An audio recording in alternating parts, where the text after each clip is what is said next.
Good morning, good afternoon, and good night. Welcome to the Amateur Otaku Podcast, My Hero Academia Vigilantes edition. Of course, it's me, Mike, and my boy here, Isaac, talking more Vigilantes. We're up to chapter 18. We're covering chapters 15 through 18 today. Isaac, I just want your opinions first off on Captain Celebrity and why he's the worst hero of all time. He can. Like I said, was it in the previous chapter when I said that if All Might is based on Superman, Captain America was Captain America. So, my bad. Captain Celebrity is a parody of Superman. Yeah, you did say that last episode. In my notes here, I just wrote CC is trash.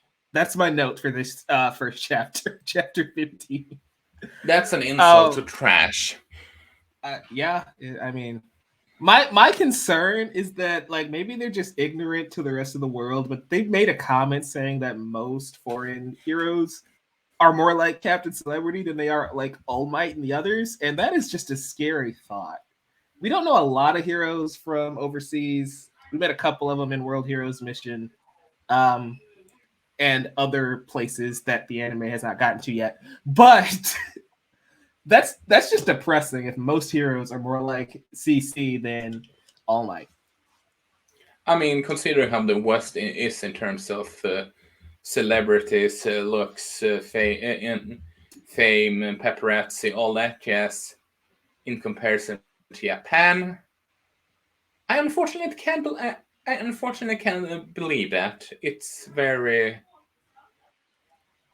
I wouldn't say realistic, but it's believable. It's just not all America is Hollywood, y'all. That's all I'm saying. That's just a small fraction. I would say West as a whole, not just Hollywood. But I'm saying it anyway. We can get into debates about foreign opinions later. This is MHAV. Yeah.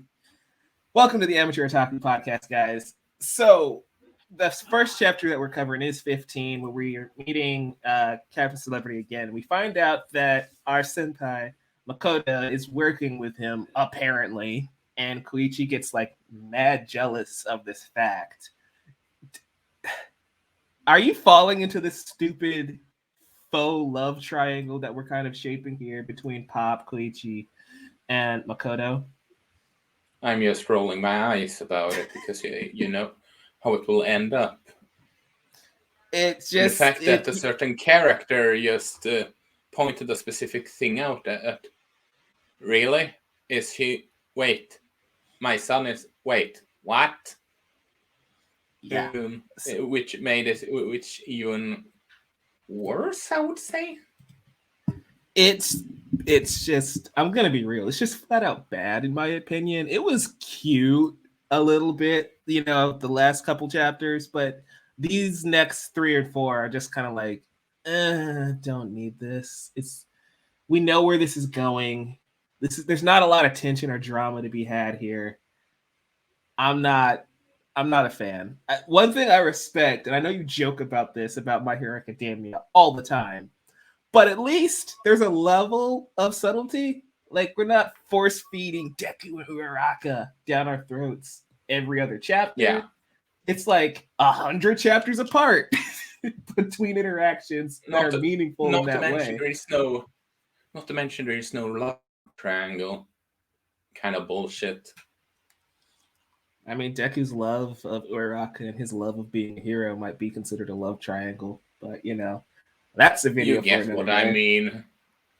You get what I mean. So you mentioned this a minute ago.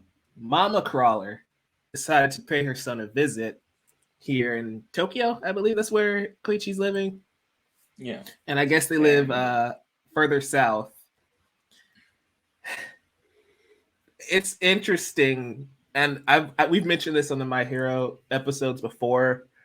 I just think it's really interesting how they can balance slice of life wackiness with shonen action, because I believe it's chapters 16 and 17 that are mostly just them in their everyday lives, and he's trying to pretend he has a girlfriend and that he's got his crap together and all that jazz. I just think it's funny how we can have an entire chapter that's just goofy, no costumes, no villains at all. And I was still, mostly engaged, though I know you hate Mama Crawler quite a bit. She's not the worst mama I have seen in a manga or something like that, but she got on my nerves. Let me. You can. That's for certain. She is no Mama Midoriya. That woman is a saint. This lady is closer to Mama Bakugo on that mom scale. And the fact that there's so many mothers alive and well in this franchise to where we can even have a mom scale is kind of funny, considering how many times people are orphans in stories like this. Um, yeah, it was strange how uptight she is, especially compared to Koichi, our main character. And it was kind of cute seeing all of his friends kind of step up and like put on these fake facades and try and show that he's responsible and he's got his life together and he's got people who cares about him. I thought that was cute. It was kind of fillery though. I don't know. What are your thoughts on it? How should I put this? Because it's like you said, it just felt fillery. It to some extent it just felt.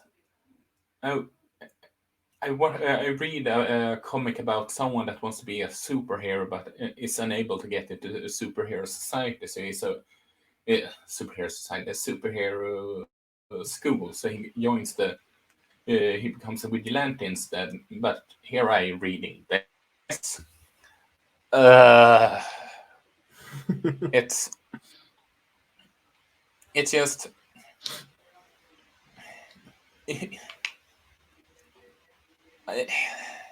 Honestly, you could. The only reason why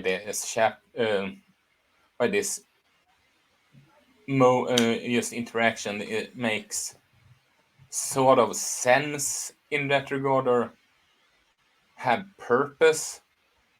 It's because we get backstory about it's more than meets the eye with the crawler. With the chapter 18. Yeah, that's why again we were originally gonna do 15 through 17, but it's like 18 is when it all starts to come together. So Koichi's mom is making jokes about how she wants Senpai Makoto to be her daughter-in-law, or how she wants to just trade or waive Koichi off of her team so she can sign her, which is funny American football humor. It's just funny that way. Anyway, um, these all kind of come together because Captain Celebrity is awful.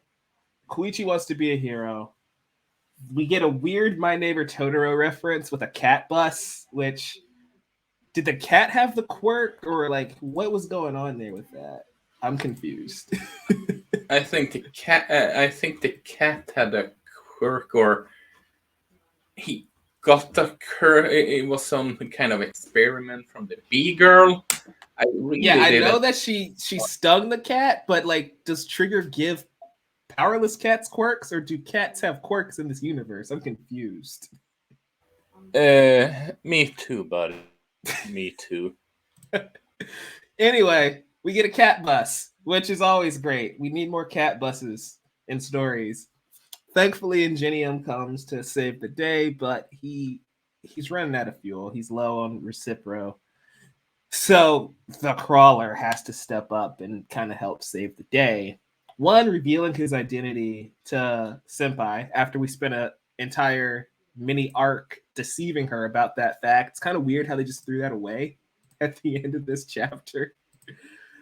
Um, but yeah, Koichi working with Ingenium again, which is always fun. Love seeing Tensei Ida get more love, especially knowing how things go in My Hero Academia for Tensei. So,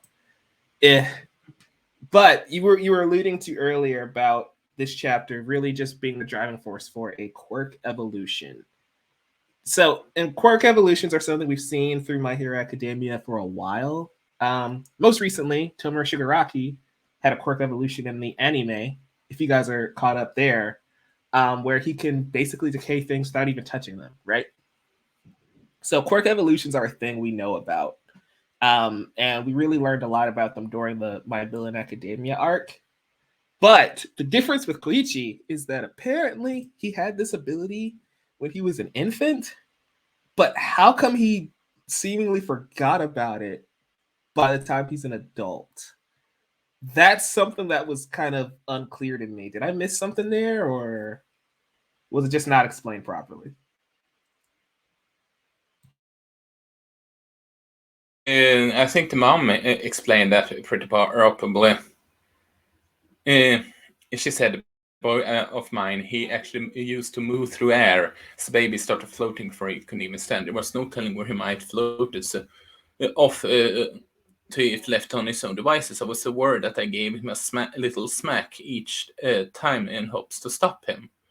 So I wonder if it's an how should I put it without going Like a into detail? suppressed It's just a memory or something? suppressed memory. Yes. Okay. That's what I thought, but I'm like, if Koichi's trying to be a hero, I just feel like he would have rediscovered this ability in high school at I least mean, when he's trying to take those UA exams. I mean, look at it this way also. In compared to Jue, this he is training to be a hero. This time Yeah. it was sort of between life and death kind of scenario.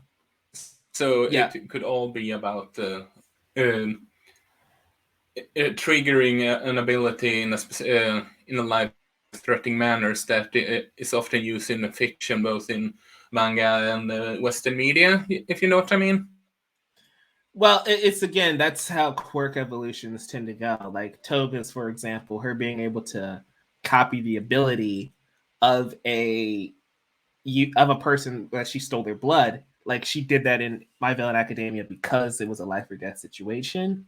So I get it. It's just weird that instead of just saying it's a quirk evolution, we had to give backstory of this is something that he had previously and he forgot. I feel like he could have just left that part out and just made it a standard quirk evolution. Especially since he's training more and getting like more proficient and stronger with the power. It makes sense that he's improving.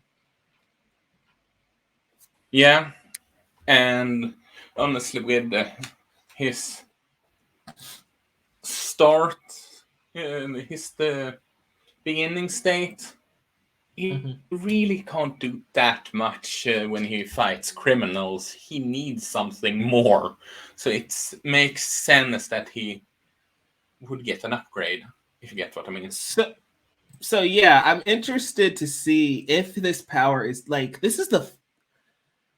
It looks like he was sliding on air, so I'm not. I think it's probably still like he's making contact with air, and that's how he's able to maneuver around like he does on ground. But if it's not that, and it's a variation of like a float type quirk, this is the fourth float quirk we've seen in My Hero Academia. Deku's mom, Ochako Uraraka, and Nana Shimura are the other three. And if you're watching the My Hero anime, you know Nana's quirk. They haven't shown what that ability is yet, so we're not going to get into it. But I wonder how it's going to differ from the other versions of that power that we've already come to know. Yeah, it's a very good point, honestly, because this just begs the question: is Uraraka a relative of theirs? Monoma Legit and Toga are wondering. related. I stand by that theory, y'all. Not. Hey, he can be related to them too. They this doesn't contradict them being related. No, I'm just saying, like, whenever you see a quirk that looks like somebody else's, that's the first thing that comes to mind. I mean, everybody thought Dabi was a Todoroki since he showed up because fire. My hero is just going to be cursed with that forever. So it's just funny. It's like, yep, he's related to Ochako. He's a cousin or something. Yeah. I'm interested to see where they go with that. Also, is Knuckle Duster really like a businessman, or was that all just a front? That kind of threw me off for a bit. I mean, this just proves that he's smarter than he looks, if you get what I mean. Yeah, there's a No lot matter more if, to that character, I think. yeah, no matter if it was just the looks or he is a businessman, honestly, his action during the entire thing is probably the most funniest thing about it all. Yeah, it's true. Honestly, I love that, 18 or so chapters in, the dynamics between our three leads is so fine tuned to where you can get away with jokes like that. It's just like, oh geez. Or like how Koichi, again, 18 chapters in, finally learns Pop Step's full name. I just think that's funny. That's just also, I know I said this before, but I say it again. Our little crawler is a oblivious idiot. And I know I've said this before, but I'll say it again. He wouldn't be a shonen protagonist if he wasn't a complete idiot. I'm looking at you, son Goku. Apparently, according to Akira Toriyama, he and Ishichi has never kissed, which makes no fucking sense. That reminds, don't they? Anyway. Yeah, they have kids. That reminds me, and I've meant to mention this up top. I think it's funny how My Hero Vigilantes has confirmed that sex is a thing in the My Hero universe. Up until this chapter with Captain Celebrity, we had no indication that sex was a thing, except for maybe Manetta. And so it's just insanely funny. Mineta, I'm sorry. I can't either. Nobody likes Manetta. Like, I just think that's funny that it took Vigilantes, the spin-off manga, to be like, oh yeah, people bone here. I'm sorry, tangent over, but you brought up Goku, and so we're done. Hey, you brought up Goku, not me. I mean, you brought up Goku's relationship. I just brought up Goku being a dummy. So who's at fault here? Yeah, although I will say Goku's relationship with Shishi is weirdly adorable. Yeah, it's like two preschoolers. Kinda. I'm gonna stop dragging Goku. He's the GOAT. We can't do anything about that. But yeah, Captain Celebrity is awful. Seeing Ingenia again is fun. Fighting a cat bus is strangely satisfying, though we didn't cure the cat in this chapter. Maybe we fix that in the next one. I don't know, man. It's just, I want to see where this trigger plotline is going, because bits of it are interesting, but on the whole, I just don't care about the girl and her bees and the quirk boosters. I'm more interested when he's training with Knuckle Duster or he's learning from Ingenium, and the villain plot line just isn't doing it for me right now. My Hero Academia had a villain problem for a long time anyway. You could argue that they didn't get interesting until My Villain Academia. You could probably argue that they weren't that interesting after My Villain Academia. You can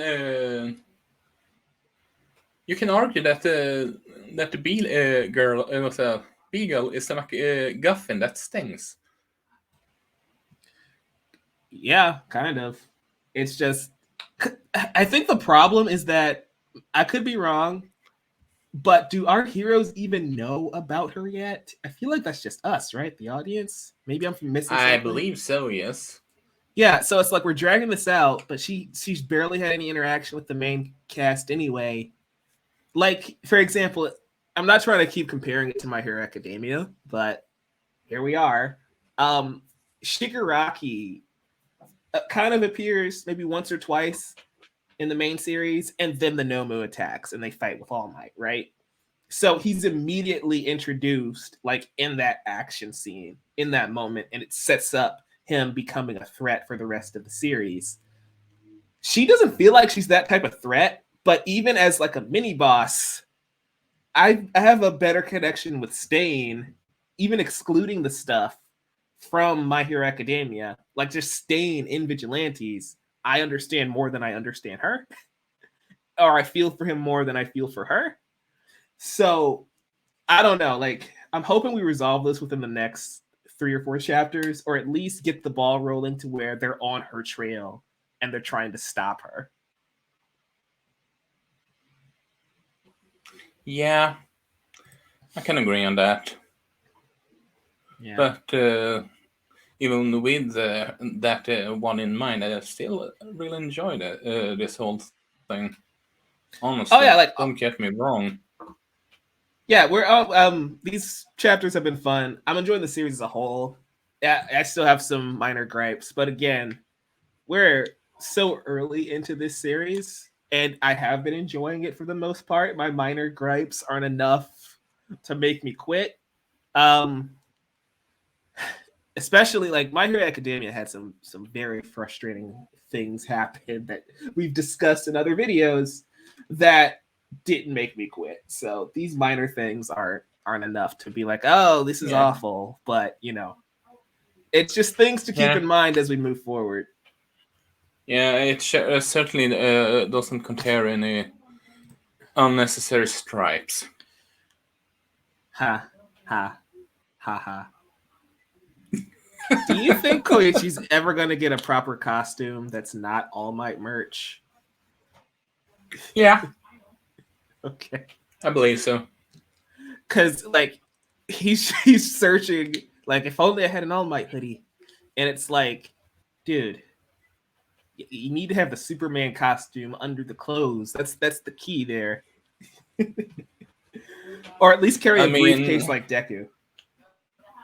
I mean, he goes with a budget, with a lower budget than what Spider-Man is, because, like I also said in the last chapter, he, if Deku is inspired by Spider-Man, Koichi is straight up Japanese Spider-Man, going to school, have a job, low income, and he's essentially a vigilante. So Get me pictures of the crawler. yeah, so it I'm makes sense why he only have a hoodie as of now. If that makes any sense. I feel you. I feel you. It'll be interesting to see where that goes. Also, the awkwardness between he and Pop. Um, that weird moment where he says she looks casual. I don't. Does he have a crush on her too? Like, is that why he's so awkward around her? Because I don't know how. Like, how do you say something like that? Like, legitimately, how do you say something like that? He's that big of an idiot. Um, he is also let's just come to the fact that he can't talk to girls because he doesn't talk with senpai that I wouldn't say well either, but well, now that I think about it, he is talking to her. Yeah, he could have it, considering he seems to have a easier time talking to her than Pops at times. I mean, I feel like he has a perfectly fine way of speaking with Pop Step because they're together 90% of the time, and he's not stammering or stuttering or blushing or having a hard time finding the correct choice of words until this very moment. That's just strange. Um, uh, I mean,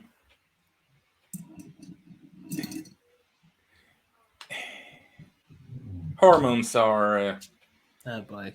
hormones are a thing, and even no matter the age, especially in those that age. And God, I sound old.